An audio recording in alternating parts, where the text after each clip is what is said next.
చీమలకి రెండు పొట్టలుంటాయా? చంద్రుని మీద భూకంపాలు వస్తాయా? అలాగే కుక్క తోకని అసలు ఎందుకు కట్ చేస్తారు?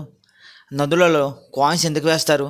ఇలాంటి మరిన్ని ఆశ్చర్యకరమైన విషయాలు ఈ వీడియోలో ఉండబోతున్నాయి. కాబట్టి ఎక్కడ స్కిప్ చేయకుండా చూడండి. అలాగే మన ఛానల్ని సబ్స్క్రైబ్ చేసి ఈ వీడియోని మీ ఫ్రెండ్స్ అండ్ ఫ్యామిలీ మెంబర్స్కి షేర్ చేయండి.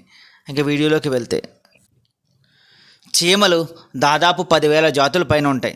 చీమలు తన శరీర బరువు కంటే 10 నుంచి 50 రెట్లు ఎక్కువ బరువును మోయగల సామర్థ్యాన్ని కలిగి ఉంటుంది. చీమల సైజులో చిన్నదిగా ఉండడం వల్ల దానికి ఊపిరితిత్తులు వంటి నిర్మాణం ఉండదు. చీమలు శరీరం మీద ఉండే రంధ్రాల ద్వారా ఆక్సిజన్ తీసుకుంటాయి.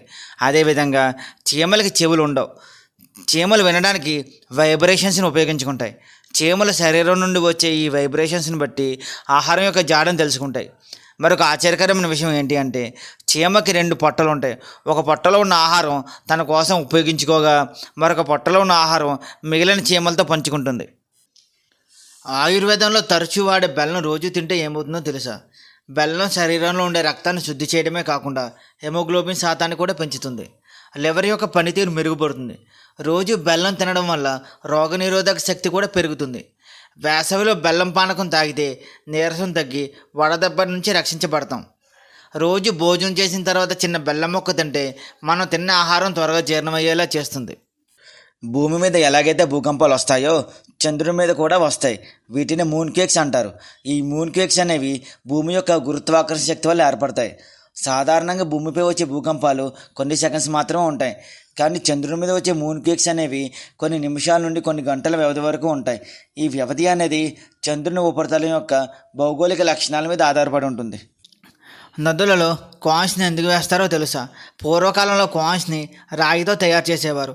కాపర్తో చేసిన ఈ కాయిన్స్ నదుల్లో వేసిన తర్వాత ఆ నీళ్లు మనం తాగితే ఆరోగ్యానికి చాలా మేలు చేసేది. అంతేకాకుండా నదులలో రాగి నాణాలు వేయడం వల్ల నీటిలో ఉండే మట్టి అడుగు భాగాన్ని చేరి నది పై భాగంలో ఉండే నీళ్లు శుభ్రంగా ఉండేవి. అందుకే రాగి నాణాలు నదుల్లో వేసేవారు. అంతేకాకుండా పూర్వకాలంలో ఎక్కువగా రాగితో చేసిన పాత్రల ద్వారానే నీళ్లు తాగేవారు. కొన్ని కుక్కలకి తోకని కట్ చేసి ఉండడం మనం చూస్తూ ఉంటాం. ఎందుకో తెలుసా? కుక్క తోక కట్ చేయడం వల్ల ర్యాబీస్ అనే వ్యాధి రాకుండా ఉంటుందని ఒక మూఢనమ్మకం ప్రజల్లో ఉండేది. అంతేకాకుండా కొన్ని పెంపుడు కుక్కలకి తోకని కట్ చేస్తారు. ఎందుకో తెలుసా? ఒకవేళ బయట కుక్కలతో పోట్లాడేటప్పుడు బయట కుక్కలు తోకని గాయపరిచే ఛాన్స్ ఉందని తోకని కట్ చేసేవారు. అంతేకాకుండా కుక్క యొక్క తోకని కట్ చేస్తే దాని పరుగులో వేగం పెరుగుతుందని నమ్మకం. అయితే కొన్ని దేశాలలో కుక్క తోక కట్ చేయడం అనేది చట్టవిరుద్ధం.